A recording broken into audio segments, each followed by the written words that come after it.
से आगे बढ़ रही है। जब हम आजाद हुए थे तो 30-32 साल के आसपास की एवरेज एज मानी जाती थी। औसत एज आम भारतीय की उस वक्त सिर्फ 32 थी जी, बहुत कम थी। छोटी मोटी संख्या में कुछ लोग लंबा जी जाते थे, लेकिन आज 75-80 साल तक जीना बड़ी कॉमन सी बात है। तो अब जो आदमी 75 का हो गया, उसने खुद अपनी लंबी उम्र की तैयारी ही नहीं करी, और जब उसने कोई तैयारी खुद नहीं करी है तो उसका परिवार या उसके समाज उनको कैसे तैयारी, वो कैसे तैयारी करेंगे। तो आपका ये कहने का मतलब है कि पहले तो शायद वो 60 साल तक जीता तो बहुत बड़ी बात थी, तो जब तक वो कमा रहा था वो जी रहा था, अब वो 80 साल तक जी रहा है। तो इसके जो परिणाम है वो भी इकोनॉमिक एंगल मुझे समझाइए। इसके इकोनॉमिक एंगल बहुत भयावह है। आज हिंदुस्तान में 60 साल की उम्र में आपने एक आदमी को रिटायर कर दिया। आदमी को अगर 80 साल तक जीना है तो 20 साल के लिए उसको अपना इंतजाम करना है। उसकी पत्नी 10 साल छोटी है तो 30 साल के लिए पत्नी के लिए इंतजाम करना है। औरतें आमतौर पे 5 से 7 साल ज्यादा जीती हैं, तो 35 साल के लिए उसे अपनी पत्नी के लिए फाइनेंशियल इंतजाम करना है और 20 साल के लिए खुद के लिए इंतजाम करना है। आज के इन्फ्लेशन में, आज की महंगाई में कितना भी पैसा आप एक जगह रख दीजिए, क्या वो 35 साल तक खींच सकता है? ये प्रैक्टिकल नहीं है। और जैसे जैसे उम्र बढ़ती जाती है उनके बच्चों की उम्र भी बढ़ रही है जी। जो आज 70-75 का होगा, बच्चे भी तो 50-55 के हो रहे होंगे। वो अपना बुढ़ापा देखेंगे, वो अपनी लड़की की शादी देखेंगे, वो अपने मकान की किस्त चुकाएंगे।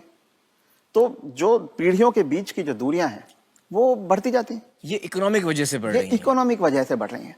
तो अब वो जो कॉन्सेप्ट है कि 60 साल की उम्र में हम रिटायर हो जाएं, उससे बाहर निकलना होगा। जब तक शरीर साथ देता है काम करते रहना है और 2 पैसे कमाते रहना है जी। कुछ करके किसी तरह से अपनी आर्थिक स्वतंत्रता को कायम रखना चाहिए, जितने ज्यादा से ज्यादा समय तक हम रख सकते हैं। अपने आप को वोकल रखना भी बहुत ज्यादा जरूरी है। अगर मेरी परवाह मेरे परिवार वाले नहीं कर रहे हैं और अगर अड़ोसी पड़ोसी इस बात को जान जाएं, तो कोई भी बुजुर्ग कभी भी किसी परेशानी का सामना नहीं करता, क्योंकि तो चुप ना रहें। रथ साहब ये कह रहे हैं कि चुप ना रहें। अगर आपके बच्चे आपके साथ व्यवहार ठीक नहीं कर रहे हैं, सबको बताएं। तो आप सबको बताएं। जी। रथ साहब, बहुत सारे जो बुजुर्ग हैं हमारे समाज में, उन पे प्रेशर आता है बच्चों की तरफ से कि आपकी जो जायदाद है या जो घर है या जो प्रॉपर्टी है, जो कुछ भी आपके पास है, वो आप हमारे नाम कर दें। इस पे आप कुछ टिप्पणी देना चाहेंगे?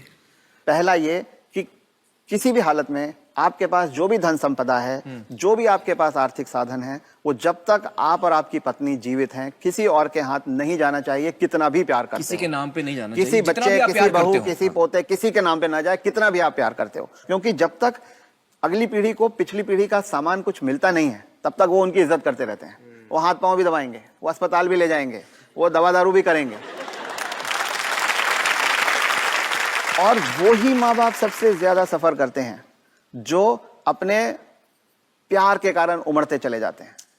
मेरा बेटा, मेरी बेटी, मेरी बहू, मेरा पोता, जो ये मेरा मेरा करना जिसने शुरू किया, बस वहीं से उनके दुर्गति के दिन शुरू हो जाते हैं।